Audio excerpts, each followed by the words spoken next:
I remember the moment I saw it, the faint smoke curling through the trees, and the shape of a tent standing in a silent clearing where there shouldn't have been anything at all.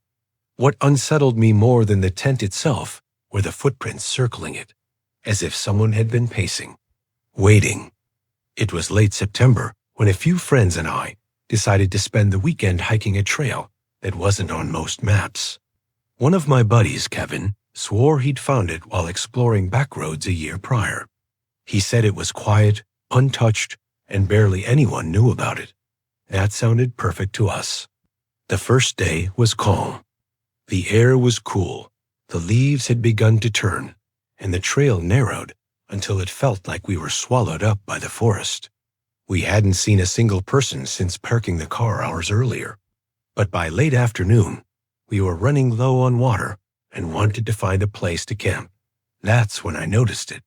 Ahead, through a cluster of trees, a thin gray ribbon of smoke rising into the sky. At first, I thought maybe it was just someone else camping, but the further we walked, the quieter everything felt. The usual sounds of birds and wind seemed to fade until all I could hear were our boots crunching leaves. When we reached the clearing, all four of us stopped at the same time. There, dead in the middle of the woods, was a small green tent. Next to it, a fire pit with blackened logs still faintly smoldering. The strangest part was the ground around the tent. The dirt wasn't just trampled. It was patterned with footprints circling around and around the site, like someone had been pacing endlessly. "Hello?" Kevin called out. No answer. The tent was zipped shut. No gear outside. No backpacks, no food, no sign of life besides the fading smoke and those endless tracks. I remember feeling a wave of unease, like we had walked into something private, something we weren't supposed to see. My friend Ashley muttered that we should keep moving, but Kevin and I were too curious. He stepped forward first, peering at the tent like he expected someone to pop out. When nothing happened, he crouched near the fire pit and touched the ashes. "Still warm," he said, glancing up at me. I don't know why, but that sent a shiver down my spine. Whoever had been here, they couldn't be far. We argued about whether to check inside. Part of me desperately wanted to just leave it alone, but another part needed to know. Eventually, Kevin tugged the zipper halfway down and peered inside. He froze. Then, slowly, he closed it again without saying a word. His face had gone pale. "What is it?" I asked. "Nothing. Just clothes, neatly folded." "Like all folded in stacks?" The way he said it made my stomach twist. We stood there in silence for a moment, each of us suddenly aware of how exposed we were in that clearing. That's when we heard it. A snap of a branch somewhere in the woods, not too far from us. Then another. It wasn't the sound of an animal. It was deliberate, heavy, like footsteps circling wide through the trees. We all turned at once, scanning the darkening forest. "Let's go," Ashley whispered, already backing away. We didn't argue. We grabbed our bags and hurried back to the trail, forcing ourselves not to run. I couldn't shake the feeling of being watched the entire time. Every few seconds, I swore I heard movement behind us, the crunch of leaves, the faintest snap of twigs. But whenever I looked back, the woods were empty. By the time we stopped, the sun was almost down. None of us wanted to set up camp. We just sat on the trail, whispering about what we'd seen. Kevin finally admitted that inside the tent, the folded clothes weren't normal. They weren't just shirts and pants. There were shoes lined up neatly, toothbrushes, even socks, all arranged and strange, perfect stacks like someone was cataloging them. And none of it looked dirty. None of it looked used. We debated hiking back to the car in the dark, but the trail was too narrow and dangerous at night. Eventually, we set up our tents right off the path, trying to stay close together. I didn't sleep. Around 2 a.m, I heard it again. Footsteps, slow and heavy, moving along the trail, then stopping. then moving again. It passed our tents and faded into the distance. I wanted to believe it was just another hiker, but when I finally dared to peek out through a slit in my tent flap, the trail was empty. Just endless darkness and the trees standing like tall, silent witnesses. The next morning, we practically jogged back to the car. None of us said much.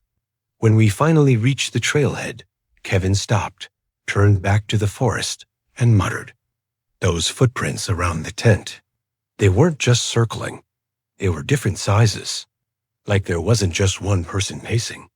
That was the last time any of us hiked that trail. To this day, I still dream about that tent sometimes." In the dream, the zipper slowly slides open, and whoever was pacing out there finally steps inside. And I always wake up before I see their face.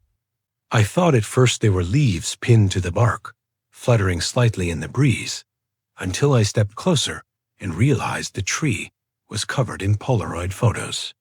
And every single one showed people asleep in tents. This happened about 5 years ago, and I still don't like talking about it. It was supposed to be a solo camping trip, a way to clear my head after a bad breakup. I drove out to a state forest a few hours from home, parked at a trailhead, and hiked deep enough that I wouldn't see or hear anyone else. The first night went smoothly. I set up my tent, made a small fire, and listened to the forest come alive in the dark. There was a kind of peace in knowing I was completely alone. Or at least, that's what I thought. The next morning, I decided to explore the trails further in. The woods were dense, the ground littered with pine needles, muffling my steps. It was quiet except for the occasional bird call. About an hour into the hike, I noticed something ahead that didn't fit. A tree. Massive, wider than any I'd seen so far, and pinned to its bark, dozens of white rectangles. I walked closer, curiosity outweighing caution. They weren't leaves. They weren't trash. They were Polaroid photos. Each one was tacked carefully into the bark with a small nail, overlapping slightly in a pattern that spiraled up the trunk. There had to be at least 50 of them. I pulled one free and felt my stomach tighten. It showed a person asleep in a tent. Their face was turned to the side, lit faintly by a flashlight glow from outside the fabric. The image quality was grainy, but it looked too real to be staged. I grabbed another. A different tent. Another person sleeping. Same angle, same eerie glow. Photo after photo. The subject changed different tents, different people, but the perspective was always the same, as if whoever took the pictures had been standing just outside, crouched low, peering in. And then I saw it. One of the Polaroids showed a tent that looked exactly like mine. Same color, same model, same placement of the ring fly. The person inside was curled in a sleeping bag, turned away from the camera. I felt my blood run cold. I stared at the photo, my mind racing. Maybe it wasn't mine. Lots of tents looked similar. Maybe it was a coincidence. But deep down, I knew better. The detail was too exact. The realization hit me like ice water. Someone had taken this picture while I was sleeping. I dropped the photo and stumbled back, suddenly hyper-aware of how quiet the forest had become. No birds, no wind. Just silence pressing in around me. I scanned the trees, half expecting to see someone watching. My heart hammered in my chest as I backed away from the trunk. I wanted to run, but some instinct told me not to, like if I moved too fast, I'd draw attention. The hike back to my campsite felt endless. Every snapped twig behind me made me spin, convinced I wasn't alone. When I finally reached my tent, I froze. Something was different. The flap was unzipped slightly, swaying in the breeze. I was sure I'd left it zipped shut. I didn't go inside. I couldn't. Instead, I grabbed my pack and started the long hike back to my car, leaving the tent and everything else behind. The whole way out, I felt eyes on me. The trees seemed thicker, the trail unfamiliar, even though I knew it should have been straightforward. At one point, I thought I heard footsteps pacing mine, just out of crunching leaves whenever I paused. By the time I burst out of the tree line and saw the gravel lot, I was drenched in sweat. My car was the only one there. I jumped inside, locked the doors, and sped away without looking back. I told myself I'd call the park office, tell them what I'd seen. But when I finally stopped at a gas station miles away, I realized I hadn't taken any of the photos with me. I had nothing to prove what happened. And honestly, part of me didn't want to. For weeks after, I couldn't sleep without picturing that Polaroid, my tent, my body turned away. And sometimes, even now, I wake up in the middle of the night, convinced there is someone standing just outside my window, holding a camera, waiting for the flash. I almost kicked it by accident, the corner of a phone sticking out of the dirt. When I picked it up, the screen was still recording a video, and what I saw made my stomach drop. I go jogging almost every evening after work. It's one of the few ways I can clear my head. There is a trail about 15 minutes from my apartment that I like because it is quiet, winding through dense woods with barely anyone around. In hindsight, that solitude is the part that unnerves me the most now.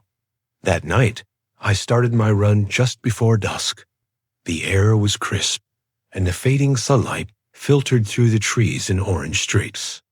About a mile in, I noticed something glinting near the side of the trail, half buried under a thin layer of leaves and dirt. At first, I thought it was trash, maybe a piece of broken glass or a wrapper someone tossed. But when I brushed the dirt away with my shoe, I saw it was a phone. It was scuffed up, the case cracked, but the screen was glowing faintly. Against my better judgment, I picked it up. The first thing I noticed was that the camera was still rolling, the timer counting up. Whoever owned it had been recording for over 30 minutes. I hesitated, then hit play to check the footage. The video showed the trail. This trail. The same bend in the path I was standing on, only darker, like it had been filmed maybe an hour before. The camera was low, jittery, someone holding it while walking, glancing back over their shoulder every few seconds. At first, I thought they were just vlogging or recording their run. But then I noticed the breathing. Heavy, panicked. Whoever was holding the phone was whispering under their breath, though I couldn't make out the words. And then, in the corner of the frame, I saw movement.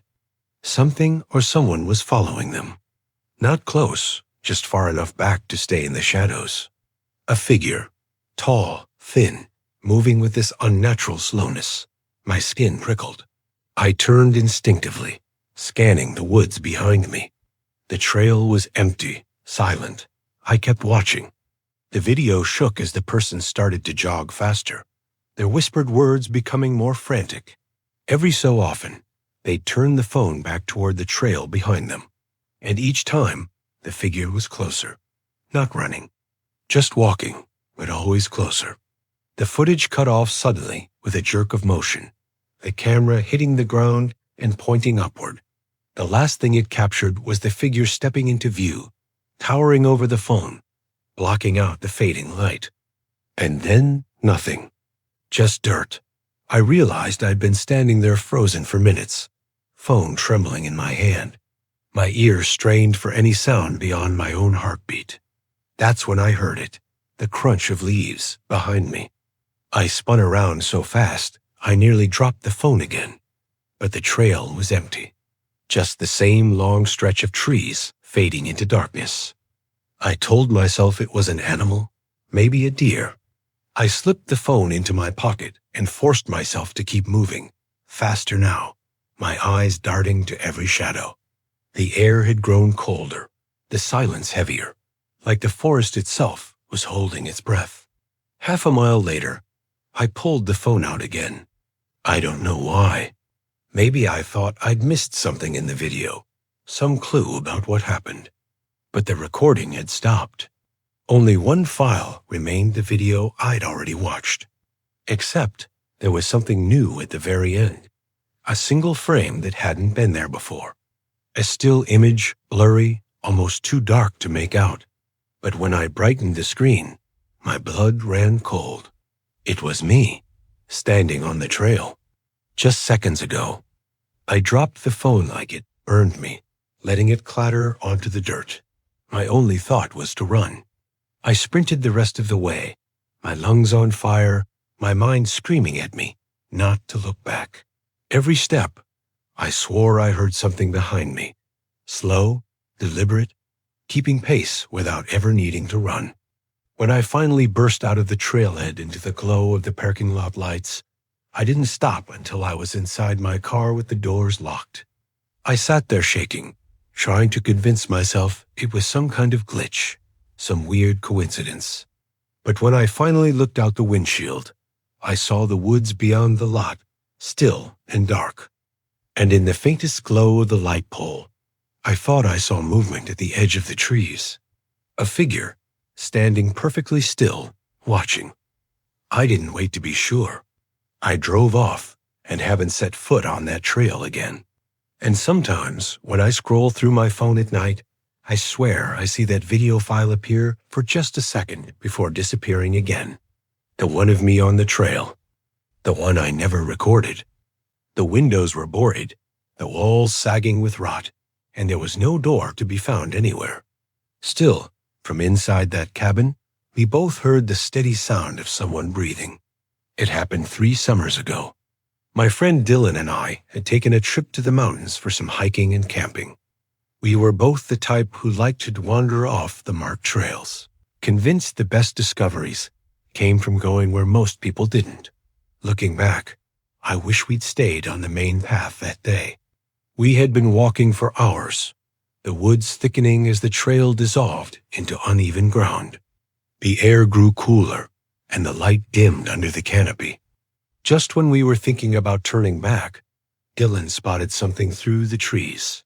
At first, I thought it was just an old pile of lumber, or maybe the collapsed remains of a hunting shack. But as we pushed through the brush, we realized it was a cabin. It sat in a small clearing, hunched and crooked, like it had been there for decades. The wood was dark with rot, moss creeping up its sides, the roof half caved in. Every window was covered with nailed planks. What struck me right away, though, was the entrance. There wasn't one. Where the door should have been, there was just more rotted wall, seamless. No frame, no hinges, no outline. Just a cabin sealed completely shut. We stood there in silence for a while, trying to make sense of it. Dylan laughed and said maybe it was some kind of weird art project, but the laugh didn't sound genuine. I walked closer, circling the structure.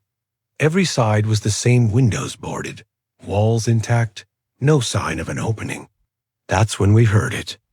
At first, I thought it was the wind sighing through the cracks. But then it grew louder, unmistakable. The sound of breathing, slow, heavy, human breathing. Dylan and I locked eyes. Neither of us said anything, but the question was clear. How? There was no way in or out. And yet, someone was inside. I stepped closer, pressing my ear to the rough wood. The breathing was clearer now, almost rhythmic, like whoever it was had been in there a long time. And then, just for a second, it stopped. The silence was worse than the sound. I backed away, heart pounding, waiting. Then suddenly, the breathing resumed faster this time, almost agitated, like whoever was inside knew we were there. "Okay," Dylan muttered, his voice shaky. "We're leaving." But I couldn't move. I don't know if it was curiosity or something else, but I found myself circling again, running my hand along the walls, searching for some hidden entrance. That's when I noticed the ground. Around the base of the cabin, the soil was disturbed, uneven, like it had been dug up and filled in again. My stomach tightened. I whispered to Dylan, What if it's underground? Like a basement?" He shook his head violently, already backing away toward the tree line. "No, man, I'm not messing with this." I should have followed him. But before I could take a step, something hit the inside of the wall. Hard. A single sharp thud that vibrated through the rotting wood. Dylan cursed under his breath, and I froze where I stood. Another thud followed, louder, closer to where I was standing. And another, each one deliberate, spaced out, like fists pounding from the inside. The breathing had turned ragged now, desperate. That finally broke me. I ran to Dylan, and we tore through the woods, branches whipping at our faces, tripping over roots in our panic. I didn't look back, but I swear I could still hear it, the thudding, the ragged breaths chasing us long after the cabin was out of sight. We didn't stop until we reached the main trail again, gasping for air, both of us too shaken to speak. Eventually, we headed back to camp in silence, neither of us mentioning what we'd seen or heard. That night, I lay awake in my tent, replaying it over and over, the sealed walls, the breathing, the pounding. And then one detail hit me like ice water. When I had pressed my ear to the wall, the breathing hadn't sounded muffled, like it was coming from inside a closed space. It had sounded like it was right next to me. I never told Dylan that part, and I've never gone back to those woods. But sometimes, late at night, when my house is quiet and I'm lying in bed, I swear I can hear it again. That slow, heavy breathing, somewhere just beyond the wall. The swing moved back and forth with a slow, steady rhythm, though the forest around us was utterly still. I swear, with every creak of the chains, it felt like something unseen was pushing it. It was supposed to be a simple hike. My girlfriend, Emily, and I had taken a weekend trip to a cabin rental up north, and one afternoon we decided to try a nearby trail. The sun was warm, the air crisp with that faint bite of fall, and we weren't worried about time. We figured we'd just follow the path and circle back before dark. But the trail markers were almost non-existent, and after a couple hours of wandering, I realized we were completely turned around. The woods stretched endlessly in every direction, and the deeper we went, the quieter it seemed to get. The usual forest sounds, the birds, the rustle of leaves had faded until the only thing I could hear was our footsteps crunching the ground. I was just about to suggest we backtrack when Emily grabbed my arm. "Do you hear that?" she whispered. At first, I didn't, but then it reached me an old metallic squeak, faint but rhythmic, like rusted hinges straining under weight. We followed the sound, pushing through tangled underbrush until we stepped into a clearing. That's when we saw it. An old playground, half swallowed by the forest. The slide was bent, its metal sides flaking with rust. A merry-go-round lay crooked, one side sinking into the dirt. The whole place was wrapped in vines and moss, like the trees had been reclaiming it for decades. And in the center was a swing set. One of the swings moved steadily back and forth, the chains groaning with each motion. The others hung limp. The air was perfectly still, not even the faintest breeze. Emily gripped my arm tighter. "It's moving by itself." I tried to laugh it off, suggesting maybe the wind had pushed it earlier, and it hadn't stopped. But the rhythm was too steady, too deliberate. Back and forth, creak and groan, like someone invisible was sitting there. The sight filled me with this deep, unexplainable dread.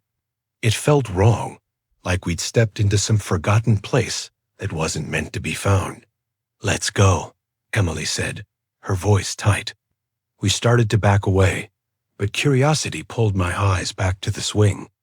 That's when I noticed the dirt beneath it. It was disturbed, worn into deep grooves, like countless feet had been dragging there, back and forth, over and over again. The realization made my skin crawl. We turned to leave, but the woods seemed different, now darker, closer. The air felt heavier, and the silence was absolute. That's when I noticed something else. Faint laughter. Children's laughter. It drifted from the direction of the swing set, light and distant, but unmistakable. Emily froze. "Tell me you heard that." I nodded slowly, too afraid to speak. Against my better judgment, I glanced back at the swing. It had stopped moving, hanging perfectly still, like it had never been touched at all. But now, the merry-go-round was turning. The rusted platform groaned as it spun slowly, impossibly, on its own. That broke us. We ran, tearing through the brush, branches snapping at our arms and legs. We didn't stop until we stumbled back onto something that looked like a trail. Even then, I kept glancing over my shoulder, half expecting to see that swing set or something worse following us. By some miracle, we eventually found our way back to the cabin just as the last light of day slipped away. We locked the doors and didn't leave until morning. I told myself it was just some strange coincidence. Maybe the wind, maybe my imagination. But later that night, when I was trying to sleep, I heard it again. That metallic creak, faint, distant, but steady. I got up and looked out the cabin window, heart hammering. The woods were dark, still, silent. Nothing moved. But when I looked down, I saw something in the dirt just below the window. 2 long, dragging grooves. The kind a swing makes when a child's feet scrape back and forth. The sound woke me before I even realized what it was. Metal scraping against dirt, steady and deliberate, far too close to my tent. I lay there frozen, listening, until I realized it was the unmistakable sound of someone digging. I was camping alone that night. It wasn't unusual for me. I liked the quiet, the solitude.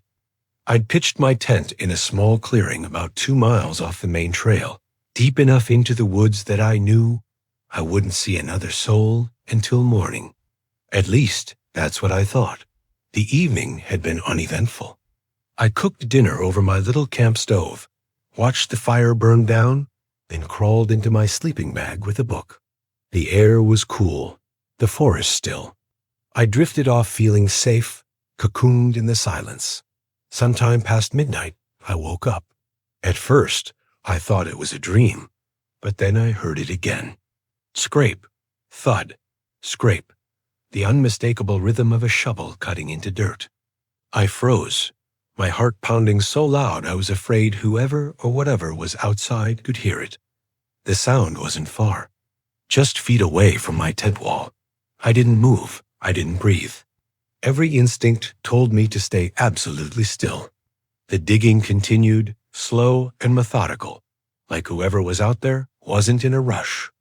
I thought about unzipping the tent and looking, but the idea of facing whatever was outside paralyzed me.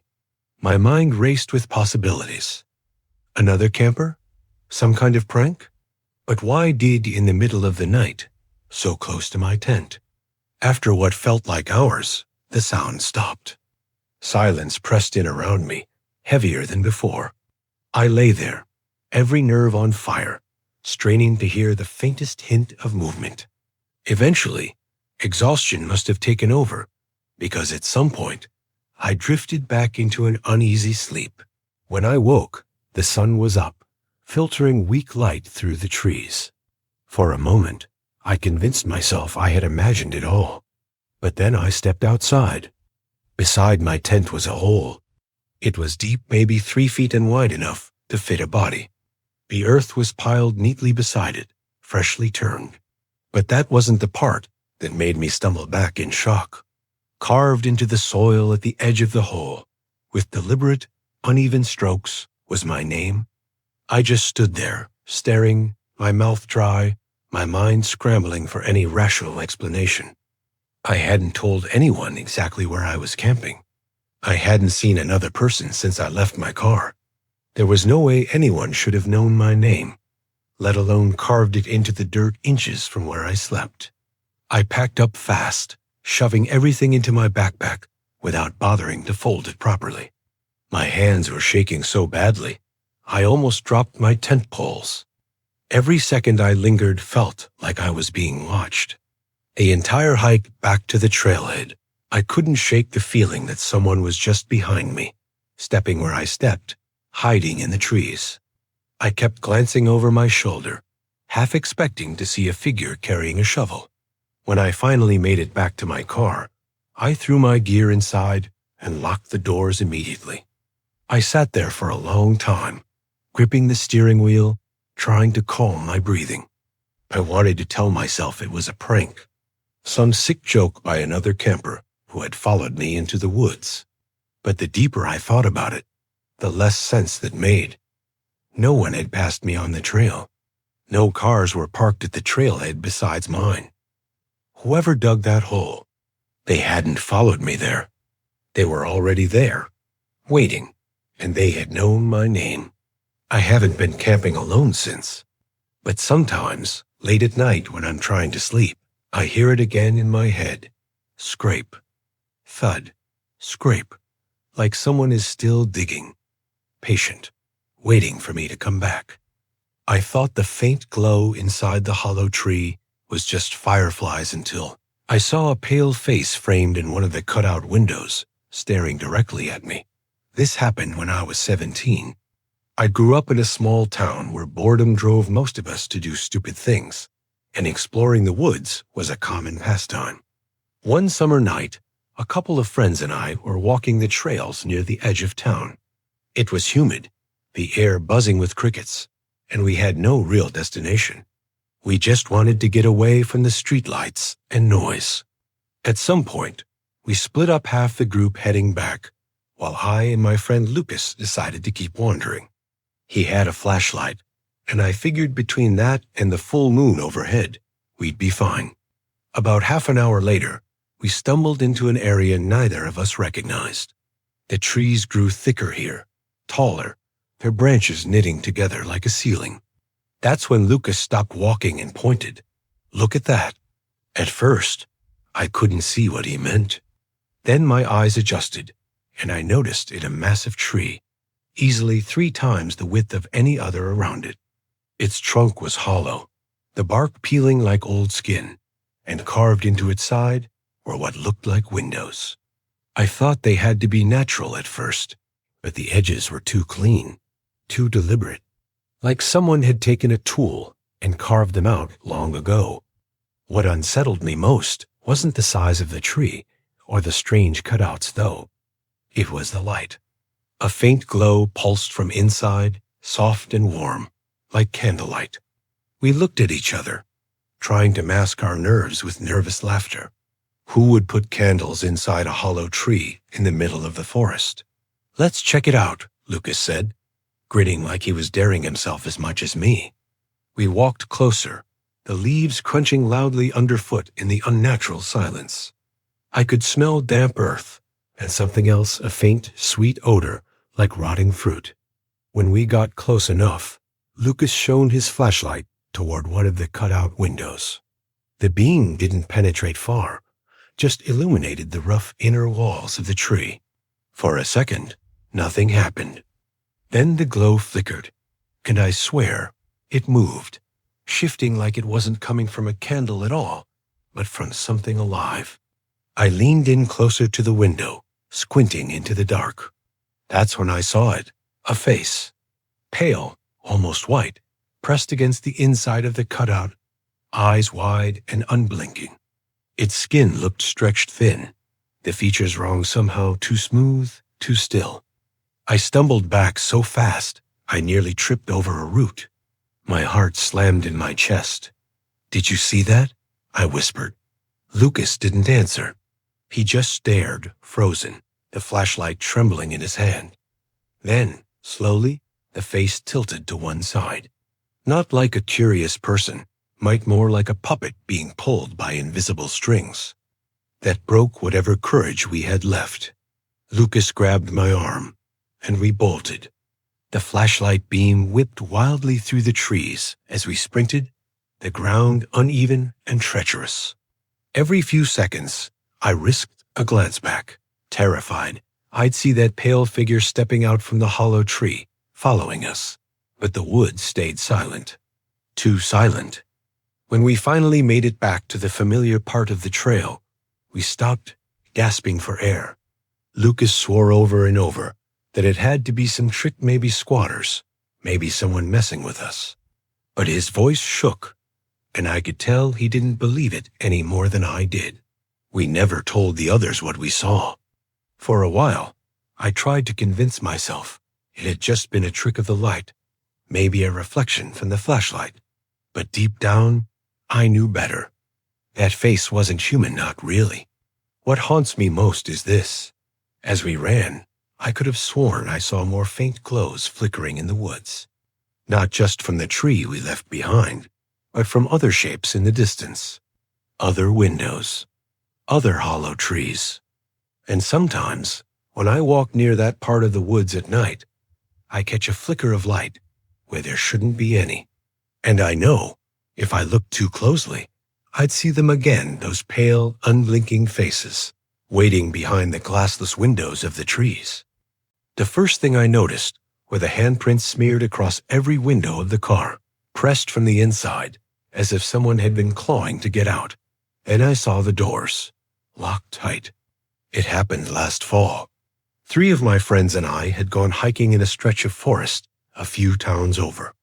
None of us knew the trails well, but that was part of the fun exploring, finding weird spots off the map.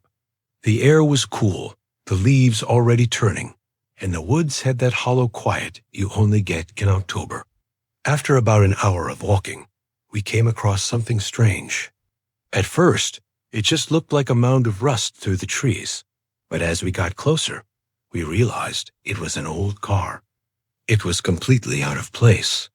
There were no roads anywhere nearby, no tire tracks, no way a car should have ended up this deep in the woods. Moss covered the sides, the tires had rotted flat, and vines crept through the grill. But the body was intact, sealed up tight, like it had been left there deliberately. We circled it, laughing nervously, trying to figure out how it got there. But then I looked at the windows. Every one of them was smeared with handprints. Dozens of them. Palm-shaped, streaked across the glass, like someone had pressed and dragged their hands down again and again. They weren't dusty or faded either. They looked recent, too clear to have been left years ago. Maybe kids messing around? One of my friends offered, but his voice cracked. None of us believed that. I tried the driver's door out of instinct. Locked. Same with the back seat, the trunk. Every door was shut and sealed from the inside. That's when the atmosphere shifted. The woods felt different, all of a sudden heavier, like the trees were leaning closer. The air went still, and I swear even the birds stopped making noise. "Do you hear that?" Emily whispered. At first, I thought she meant silence, but then I heard it too. A faint tapping. From inside the car, we all froze, eyes snapping to the windows. The tapping was irregular, 2 sharp knocks, then a pause, then one slow drag like a fingernail against glass. I leaned closer to the backseat window, my heart hammering. For a second, I thought I saw movement in the shadows inside. Just the faintest shift, like someone ducking down out of sight. "Let's go," I muttered. "Now." But before anyone could move, the entire car shuddered. A violent thud slammed against the inside of the trunk, hard enough to make the metal vibrate. Emily screamed, and we all stumbled back. Another thud followed, this time against the rear window. The glass fogged for a split second, like a breath had pressed against it. That broke us. We ran. None of us said a word, just tore through the underbrush, tripping over roots, branches snapping against our arms. I didn't dare look back, but I kept hearing it, the faint metallic thumping, like something pounding inside that car, echoing through the woods long after it should have faded. When we finally reached the main trail again, we collapsed, gasping for air. We tried to laugh it off, saying it was probably an animal trapped inside somehow, though deep down we knew no animal leaves handprints. We swore not to tell anyone, afraid we'd sound insane. But later that night, lying in bed, I couldn't get it out of my head. The image of those smeared windows, the sound of that dragging fingernail, the breath fogging the glass. And then I realized something that made my blood run cold. When I'd leaned close to the back window, I hadn't just seen movement. I'd seen eyes. Wide, pale eyes staring back at me. And they weren't the eyes of someone begging to be let out. They were waiting, watching, like they'd been in there a very, very long time. I woke up to silence, so complete it felt unnatural until I saw them. A line of pale figures between the trees, mouths stretched open in silent screams. I'd gone camping alone that weekend, something I did occasionally when I needed a break from everything. It was early autumn. The nights chilly, but not unbearable, and the forest near the state park had always felt safe to me. Remote, but safe. The first night was uneventful. I set up camp, made a small fire, ate, and read until the flames burned low. By the time I crawled into my sleeping bag, the forest was alive with its usual sounds: crickets, the occasional owl, branches rustling overhead, comforting, familiar. But sometime in the night, I woke, not to a noise, but to the absence of it. Everything was still, not a single insect, not even the whisper of wind through the trees. The silence pressed in heavy, almost physical. It was the kind of quiet that makes your ears ring. My skin prickled, and I sat up slowly, unzipping the flap of my tent to peer out. At first, I saw nothing but the faint glow of moonlight spilling over the clearing. Then my eyes adjusted, and I froze. They were standing in a line at the edge of the trees. At least a dozen figures, maybe more. Motionless, spaced evenly apart, just far enough that I couldn't make out every detail. But I could see their faces, or rather, their mouths. Every one of them stood with their heads tilted slightly back, mouths stretched unnaturally wide, like they were screaming. Only no sound came out. The sight was so wrong, so unnatural, that I felt my body go cold. My first instinct was that it had to be some bizarre prank. People messing with campers, maybe wearing masks. But the longer I stared, the less sure I became. Their mouths weren't just open. They were impossibly wide, frozen in expressions of agony I'd never seen on a human face. I ducked back into my tent, heart pounding, trying to convince myself it wasn't real. Just exhaustion playing tricks on me. But I couldn't stay hidden. Some compulsion forced me to peek again. They were closer. The line hadn't broken, and none of them had moved individually, but the whole group had shifted forward, shrinking the distance between us. Still silent, still screaming. I fumbled for my flashlight and shined it toward them. My hand trembling so badly, the beam shook. The light caught on pale faces, hollow eyes reflecting back like glass. For the briefest second, I swore I saw their throats trembling, straining as if they were screaming with all their strength, but producing no sound. Then, as if on cue, the flashlight sputtered and died. I slammed it against my palm, desperate to get it working, but nothing. When I looked back up, the figures were gone. The clearing was empty, bathed in cold moonlight. I sat there frozen, ears straining in the suffocating silence.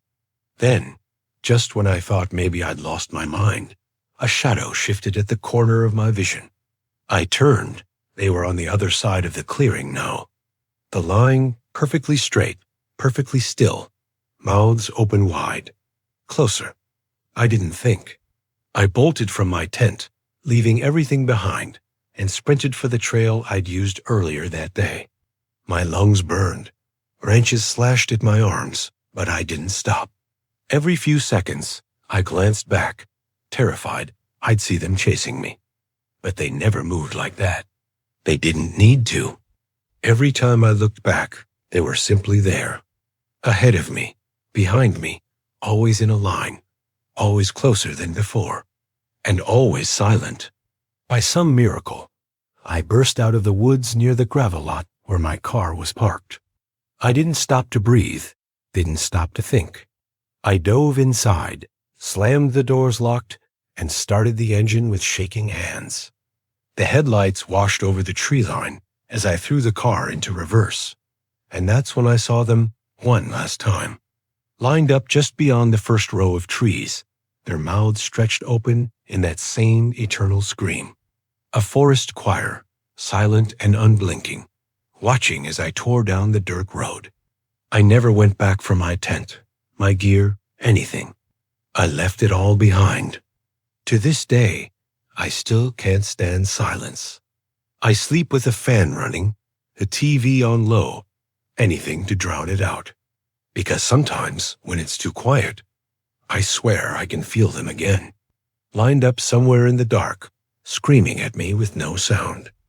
The first shirt we found was tiny pink, dirt-stained, and snagged on a branch.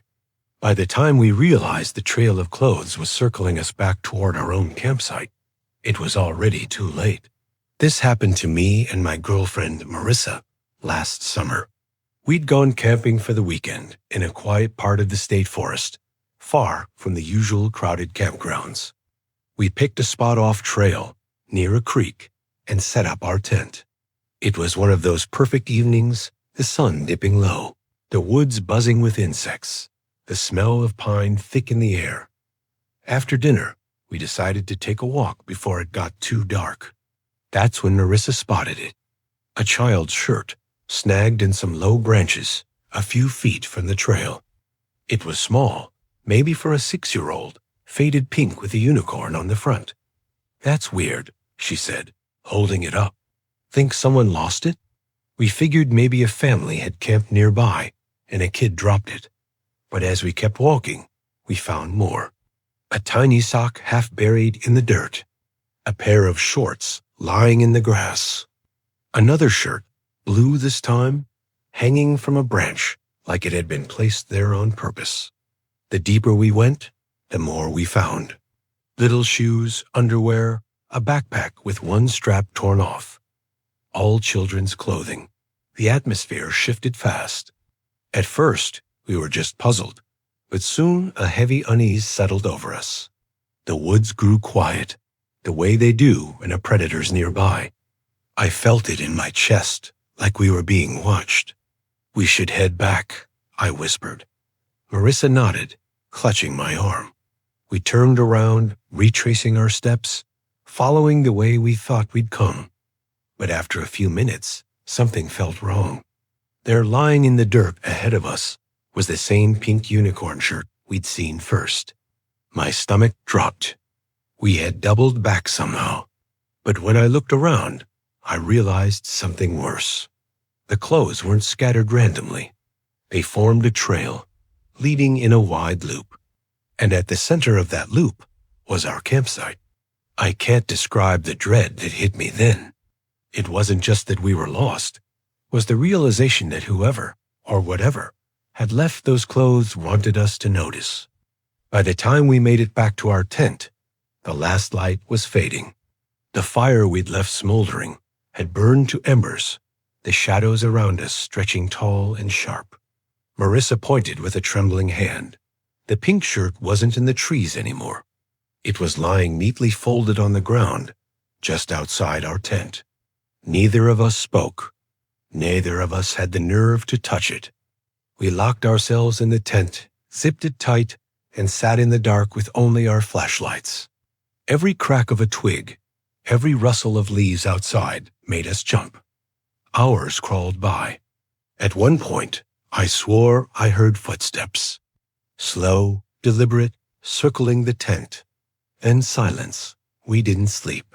By dawn, the woods were alive again with normal sounds. Birds, insects, the wind in the trees. It was like the night had never happened. When we finally unzipped the tent, the shirt was gone. So was every other piece of clothing. The forest floor looked undisturbed, as if nothing had ever been there. We didn't even pack up properly. We grabbed our bags and left half our gear behind, practically running back to the trailhead. I've tried to rationalize it ever since. Maybe someone was trying to scare us, some twisted prank. But the way those clothes had been arranged, the way they led us in circles, it felt intentional, like we'd been herded. And sometimes, when I'm drifting off to sleep, I hear it again, that faint sound of footsteps circling just outside thin fabric walls. And I wonder if, the next time, something will be waiting inside the Luke.